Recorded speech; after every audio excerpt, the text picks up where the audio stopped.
বলছি আপনার কি ঢুকেছে? रुको जरा, सबर करो। बोला धक्का बुक्की नहीं करने का, आराम से लेने का। हाँ। থামুন। না না, ব্যাপারটা অন্যভাবে নেবেন না। আমি অন্নপূর্ণা ভান্ডারের কথা বলছি।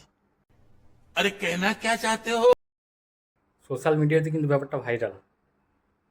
দেখছি বৌদি কাকিমারা সবাই জিজ্ঞাসা করছে, এই তোমার ঢুকেছে? তোমার ঢোকেনি?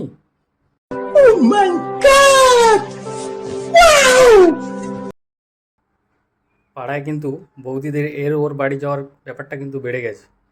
জিজ্ঞাসা করছে, হ্যাঁ ট্যাপার মা তোমার ঢুকেছে?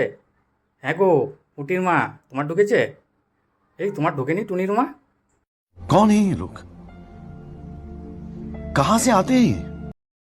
কিছু কিছু বৌদিদের কথা তো বাদই দিলাম।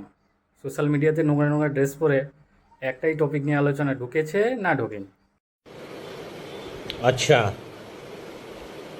ठीक है समझ गया। এই তো সেদিন দেখলাম একজন বৌদি সংবাদ মাধ্যমকে প্রায় তেড়েই আসছে, আমার কেন ঢোকেনি। না ভাবা যায়?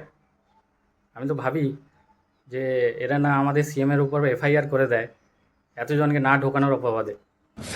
एकदम इन्होंने वक्त बदल दिया, जज्बात बदल दिए, जिंदगी बदल दी।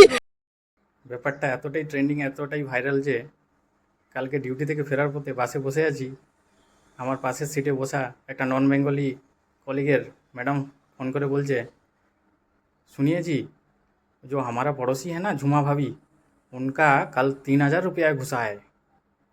क्या क्या बात कर रहे हो? हाँ जी, उनका बंगाल गवर्नमेंट ने 3,000 रुपया करके घुसाया।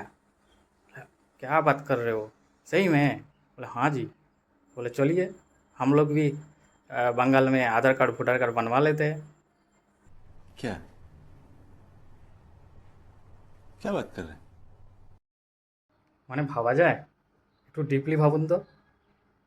রাতে হাজব্যান্ড ওয়াইফকে জিজ্ঞাসা করলো, কী গো তোমার ঢুকেছে? ওয়াইফ বললো না আমার তো ঢোকেনি। তখন ভাবুন একটু হাজব্যান্ডের মেন্টাল কন্ডিশন কেমন হবে।